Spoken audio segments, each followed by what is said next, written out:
പരസ്യ ചിത്രങ്ങളിലൂടെ സിനിമാ ലോകത്തേക്ക് കടന്നു വന്നയാളാണ് തരുൺ മൂർത്തി. ലുക്മാൻ, ബാലു വർഗീസ് എന്നിവരെ പ്രധാന കഥാപാത്രങ്ങളാക്കി അണിയിച്ചൊരുക്കിയ ഓപ്പറേഷൻ ജാവയാണ് തരുൺ മൂർത്തിയുടെ ആദ്യ ചിത്രം. കോവിഡ് പ്രതിസന്ധി ഘട്ടങ്ങളിലും മികച്ച വിജയം സ്വന്തമാക്കാൻ ചിത്രത്തിന് സാധിച്ചു. രണ്ടാമത്തെ ചിത്രമായ സൗദി വെള്ളയ്ക്കായും തിയേറ്ററിൽ വിജയത്തിനോടൊപ്പം നിരവധി അവാർഡുകളും സ്വന്തമാക്കി. സൗദി വെള്ളയ്ക്കായ്ക്ക് ശേഷം ഒരു സിനിമയ്ക്കായി മമ്മൂട്ടി തന്നെ വിളിച്ചിരുന്നെന്ന് പറയുകയാണ് തരുൺ മൂർത്തി. കൗമുദി മൂവീസിനോട് സംസാരിക്കുകയായിരുന്നു തരുൺ മൂർത്തി. സൗദി വെള്ളയ്ക്ക റിലീസായ ശേഷം ആദ്യം വിളിച്ചത് മമ്മൂക്കയായിരുന്നു. പുള്ളി വിളിച്ചിട്ട് സിനിമ നന്നായിട്ടുണ്ടെന്ന് പറഞ്ഞു. നമുക്കൊരു പടം ചെയ്യണ്ടേടാ എന്ന് ചോദിച്ചു.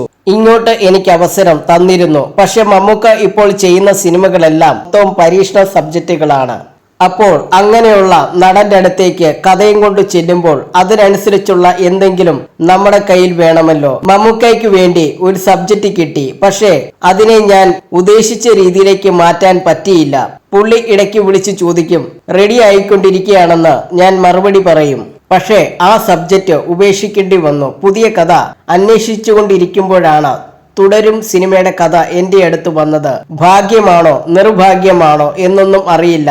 രജപുത്ര രഞ്ജിത്ത് ഏട്ടനാണ് ഈ കഥയും കൊണ്ട് ലാലേട്ടനെ കാണാൻ ചെല്ലാൻ പറഞ്ഞത്. അങ്ങനെയാണ് ലാലേട്ടന്റെ അടുത്ത് എത്തുന്നത്, തരുൺ മൂർത്തി പറഞ്ഞു.